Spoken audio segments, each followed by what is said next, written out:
여러분, 혹시 이런 말 들어보셨지요? 한숨 쉬면 복 나간다. 어릴 적 부모님이나 할머니, 할아버지께서 한숨 쉴 때마다 타박하시던 기억이 있으실 겁니다. 그때는 그 말이 참 억지 같고 미신 같았지요. 숨 좀 내쉬는 게 무슨 복이 나간다는 건가? 어린 마음엔 고개가 갸웃해졌던 기억도 있으실 겁니다. 하지만 나이가 들어보니 그 말이 단순한 잔소리가 아니었다는 걸 알게 됩니다. 오히려 오랜 세월 살아오신 어른들의 경험과 그 속에 담긴 삶의 지혜가 깃들어 있었던 것이지요.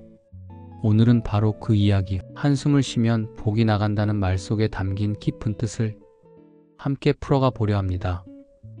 옛사람들은 무엇보다도 기운을 중요하게 여겼습니다.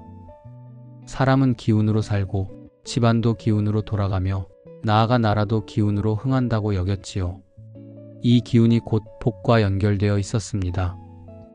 밝은 기운을 간직하면 복이 들어오고 어두운 기운을 내뿜으면 복이 떠난다. 이것이 옛 어른들이 삶을 바라보던 큰 틀이었습니다. 그런데 한숨은 어떻습니까? 가슴 속에 쌓인 기운을 길게 내뱉으며 흩뜨려 버리는 행위지요. 특히 걱정이 많을 때, 답답할 때, 슬플 때 내쉬는 것이 한숨입니다. 옛사람들은 그 한숨이야말로 자신의 기운을 허공에 흘려버리는 것이라 보았습니다. 그래서 한숨 쉬면 복이 나간다. 즉, 기운을 지키지 못하면 복도 따라 흩어진다는 삶의 경고였던 것이지요. 불교에서도 비슷한 가르침이 있습니다. 마음은 기와 함께 움직이고 기는 숨을 따라 움직인다. 마음을 지키지 못하면 숨이 흐트러지고 숨이 흐트러지면 기운이 흩어집니다. 그러니 한숨이 잦다는 것은 곧 마음을 다스리지 못하고 있음을 드러내는 신호인 셈입니다. 그렇다면 현대 심리학은 한숨을 어떻게 설명할까요? 학자들에 따르면 한숨은 단순한 호흡이 아니라 감정의 방출이라고 합니다. 스트레스가 몰려오고 걱정과 불안이 쌓일 때 사람은 무의식적으로 긴 호흡을 내쉽니다.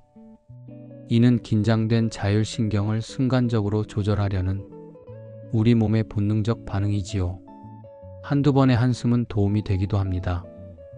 마치 컴퓨터가 과부하가 걸렸을 때 잠시 껐다 켜는 리셋 버튼처럼 몸과 마음을 정리하는 기능을 하기도 하지요. 그러나 문제가 있습니다. 그 한숨이 습관이 되어버릴 때 말입니다. 자꾸만 한숨을 쉬는 사람은 자신의 뇌와 마음에 이렇게 말하는 것과 같습니다. 나는 힘들다. 나는 지쳤다. 나는 만족스럽지 않다. 이 신호가 반복되면 우리 뇌는 실제로 그렇게 믿어버립니다. 그리고 결국 우울감, 무기력, 불안이 삶의 기본 정서가 되어버리지요. 뿐만 아니라 주변 사람에게도 영향을 줍니다. 누군가 옆에서 한숨을 내쉴 때 듣는 사람도 괜히 무겁고 불편해집니다. 한숨은 그 사람 개인의 문제가 아니라 함께 있는 공간 전체의 공기를 바꿔버리는 힘을 가지고 있는 것입니다. 그래서 어른들이 싫어했던 것이지요. 복 나간다는 말 속에는 너만 기운을 잃는 게 아니라 내 주위 사람들까지 힘들어진다는 뜻이 함께 담겨 있었던 것입니다. 의학적으로도 한숨은 흥미로운 의미가 있습니다. 폐는 평소에 얕은 호흡만 하다 보니 모든 부분이 다 사용되지 못합니다. 그런데 한숨을 쉴 때 폐는 크게 확장되고 그동안 정체된 공기를 밀어내며 새로운 산소를 들이마십니다. 즉, 생리학적으로 한숨은 폐를 깨우는 작용이기도 합니다. 하지만 문제는 자주라는 조건이 붙을 때입니다.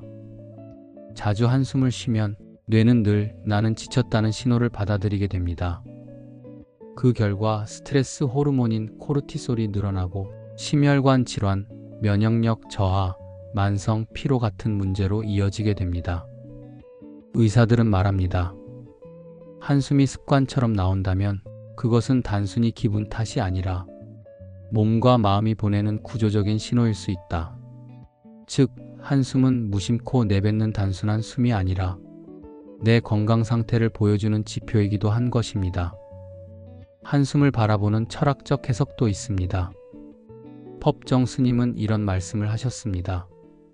무심한 듯 한숨을 내쉴 때 그 기운은 이미 자신을 떠나간다. 한숨 대신 호흡을 고르고 고요히 마음을 다스릴 줄 알아야 한다. 유교의 고전인 대학에도 이와 비슷한 맥락의 구절이 있습니다. 탄식은 덕을 잃게 하고 원망은 복을 줄인다. 즉, 자꾸 한숨으로 자신의 불만을 드러내면 자신의 덕이 손상되고 결국 복도 함께 줄어든다는 뜻이지요. 철학자 니체도 말했습니다. 사람은 자신이 하는 말과 행동으로 자신의 운명을 불러들인다. 한숨이 잦은 사람은 결국 스스로 불행한 운명을 끌어들이게 된다는 것입니다. 즉, 한숨은 단순한 숨이 아니라 내 안의 태도이자 삶을 대하는 자세인 것이지요. 한숨 대신 미소를 지을 수 있다면 내 마음의 기운이 달라지고 내가 있는 자리의 분위기도 바뀌게 됩니다. 그렇다면 오늘을 살아가는 우리는 이 말을 어떻게 적용해야 할까요? 첫째, 한숨을 경고등으로 바라보기입니다. 내가 요즘 한숨이 잦아졌다면 그건 단순한 습관이 아니라 마음과 몸이 보내는 경고일 수 있습니다. 너무 무겁게 살고 있지 않니? 내 복을 스스로 흩뜨리고 있지 않니? 둘째, 한숨을 호흡으로 바꾸기입니다. 억지로 한숨을 참는다고 해서 해결되지는 않습니다. 대신 의식적으로 깊은 들숨과 천천히 내뱉는 날숨으로 호흡을 다스려야 합니다. 이것은 단순한 한숨이 아니라 몸과 마음을 치유하는 호흡이 됩니다. 셋째, 한숨 대신 미소를 선택하기입니다. 물론 힘들 때 억지로 웃는 건 쉽지 않습니다. 하지만 아주 작은 미소라도 지으면 우리 뇌는 그것을 긍정적인 신호로 받아들입니다. 그 순간 마음의 기운이 달라지고 복도 달아나지 않고 우리 곁에 머물게 되지요. 여러분, 인생은 길고도 짧습니다. 좋은 날도 힘든 날도 있습니다. 그런데 그 힘든 날마다 한숨으로 보내기 시작하면 정말로 복이 흩어져 버립니다. 마음의 복, 건강의 복, 관계의 복 말이지요. 그러니 이제는 기억해 보십시오. 한숨이 올라올 때, 아, 지금 내 복이 흩어질 수 있구나. 스스로를 다독이며 호흡을 바꾸는 겁니다. 이 작은 습관 하나가 내 삶을 더 단단하게 만들고 주변을 더 밝게 만들 것입니다. 한숨 대신 짧은 감사의 기도, 조용한 미소, 그리고 깊은 호흡을 선택하시길 바랍니다. 그것이 바로 옛 어른들이 전해주신 말, 한숨을 쉬면 복이 나간다는 지혜의 진짜 의미일 것입니다. 들어주셔서 감사합니다.